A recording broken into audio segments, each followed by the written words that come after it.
the way I look at it. You know, the medical people, I'm glad that people realize there's medical benefits from it and all, and they're getting it and all, but they're not the only ones that want to use this plant. There's a lot of people that use this thing for the herb it is, and whether that's relaxation, for energy, for whatever. I mean, and to just single it out and to turn it over to the medical industry and all, I just think they keep it illegal if that's how we had to go about doing it. Well, in my opinion, you know, I'm with you. I think that any adult, I'm pushing 60 now, and I think it's ridiculous that I should have to ask some government official whether or not I can use this or that. Many of the Republicans continue to say they want the government out of our lives, and yet they continue to interfere with a woman's reproductive system and my right to grow whatever I want to in my backyard and ingest what I would prefer to. I don't drink, I don't smoke tobacco, and so they don't care if people go and do those. You know, no. As a matter of fact, our president and the President of the United States and the House, the soon-to-be House minority or majority leader, Mr. Boehner, are both cigarette smokers, and they both apparently receive large sums of money from the tobacco lobbyists, and so we're just little people, and we can't change things ourselves. And this is what upsets me, is that there are so many millions of people out there who cow down and are afraid, are fearful that if somebody should find out that they've called their representative and suggested that perhaps marijuana be taken off the Schedule 1, that their lives would be changed. Their homes, yes.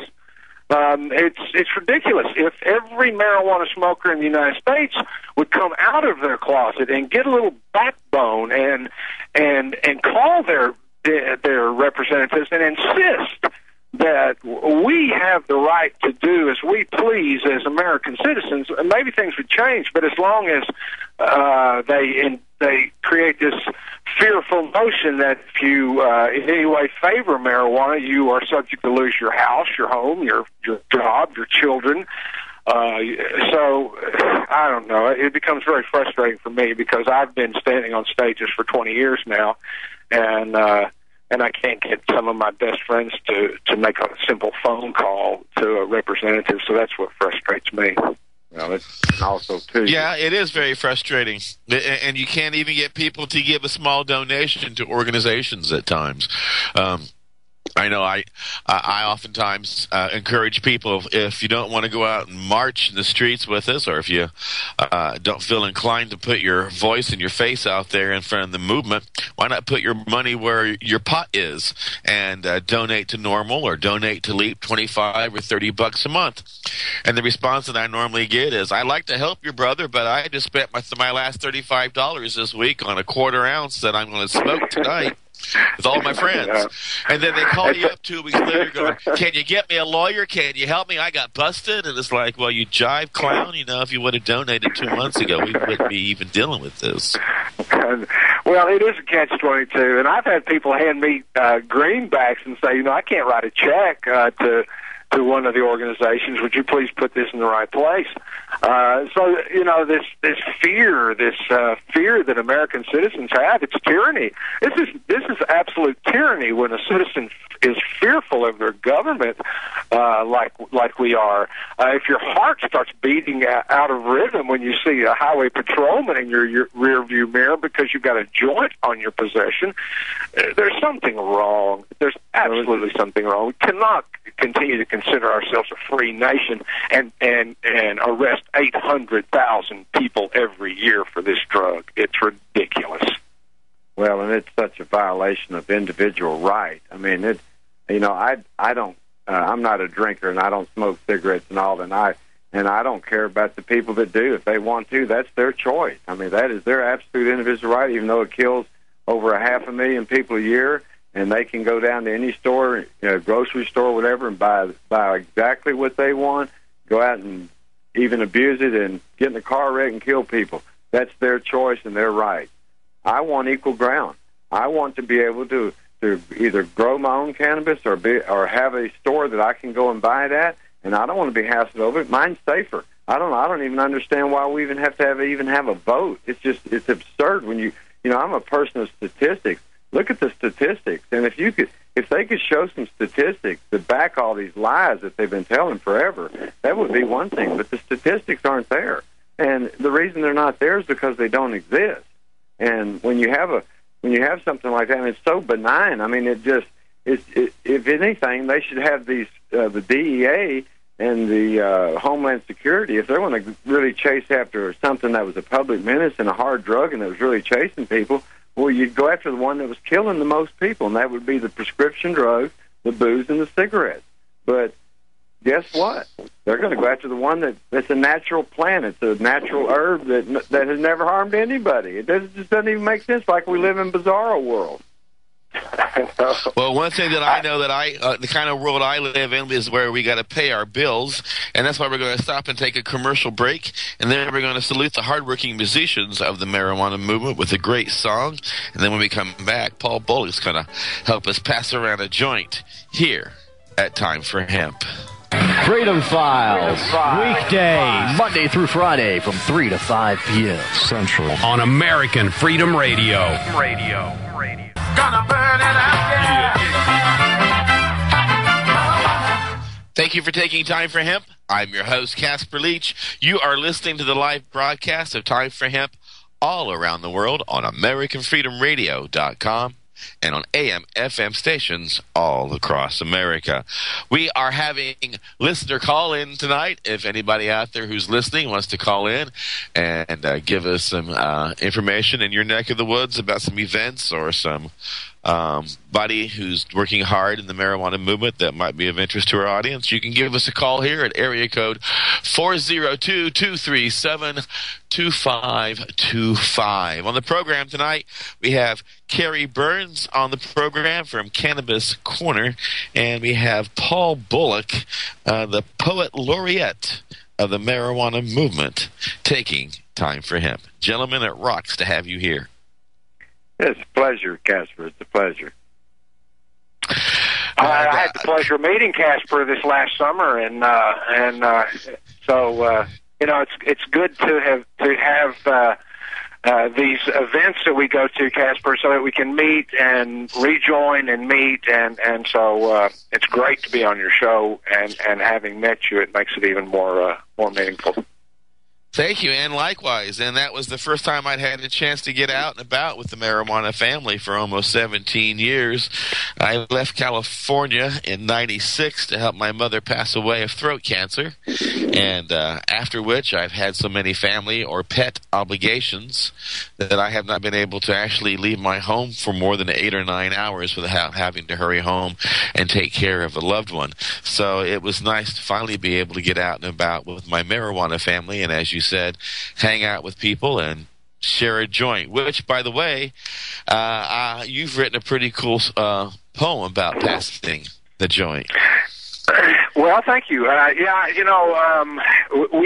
We have these heated discussions like we just got through, but my avenue to the discussion and discourse is usually through a piece of poetry that makes people laugh. And if you can make a person smile or make a person laugh, they are more apt to give you a moment and listen to your point of view. So I've started writing a lot of comical poetry, and it allows me to kind of get in somebody's head and then pursue the matter in a different, with some seriousness. But yes, we discussed this earlier. I'd love to do it, and I'll do it now if you'd like. That would be great. And Carey, get ready to fire one up, because it really is time to enjoy the passing of the joint. After passing of the joint, you mean I got ahead of y'all? I'm sorry. No, I've already smoked one. Are you ready? I'm ready. I'm ready. Okay. At the passing of the joint, as the striker lights the point, the aroma will anoint all who wait their turn at the passing of the joint, each one gazing at the holder. And I already told her, hey, don't bogart. Start passing that thing my way. You can say what you would like, but that Dubois not a mic for you to talk in. It's a sin to disappoint at the passing of the joint. And so we closely watch the transfer as it moves from her to him. Hurry up, Jim. So with a great big grin, sucks it down a quarter inch, then with a pressured pinch, passes it along. But he pinched the damn thing wrong, and so the doobie drops, and Jim hops up and snags that pup before it burns the rug, then hands it down the line. But now the fire has declined, and so it's time to light it up again. Bum a lighter from a friend, then watch the ghostly smoke ascend as the aroma once again anoints at the passing of the joint. Hey, stop licking at that run. Just let the damn thing burn, or I won't get a turn, 'cause it's getting kind of short. And I'm sorry to report I'm the last one in the circle. And some jerk will step right in between me and the doob. Whoo, what a brilliant move he made. He just moved me back a space as the clip is put in place, and the worry on my face creates a void at the passing of the joint. And now the jerk has taken 2 hits as he puckers up his lips and sucks a second blast. Then at last, hey, pass that doobie on and go back where you come from. Some nerve, I dubbed thee Mr. Oink at the passing of the joint. And now some greenhorn hippie wannabe gets to take a hit in front of me, takes enough smoke to fill 3 lungs, then coughs and hacks and bites his tongue, and then his face turns scarlet red and beads of sweat pop from his head. I need some fresh air. That's what he said as he put the clip down in the tray, then turned to leave, then turned to say, I feel a little paranoid. Hey, here's a dime, call Sigmund Freud. Those are the things that get me annoyed at the passing of the joint.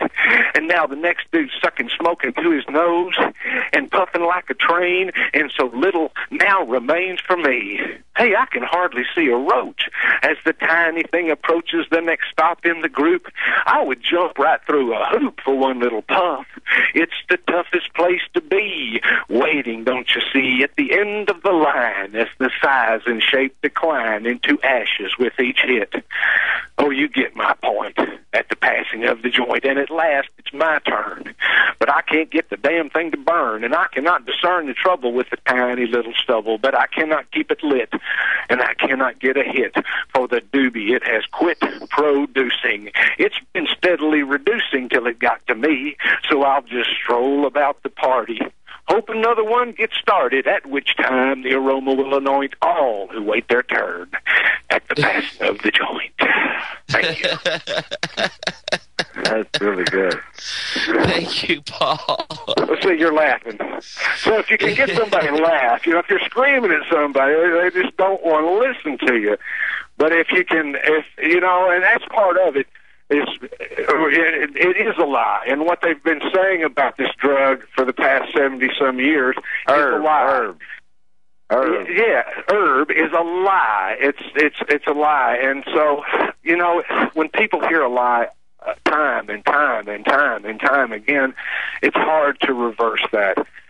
And so we've got to figure out how to get into these people's mind that are just so hardcore prohibition that they don't realize how frustrating it is when you're standing in a circle of people like that with a joint passing, and every one of those, you've always got this guy.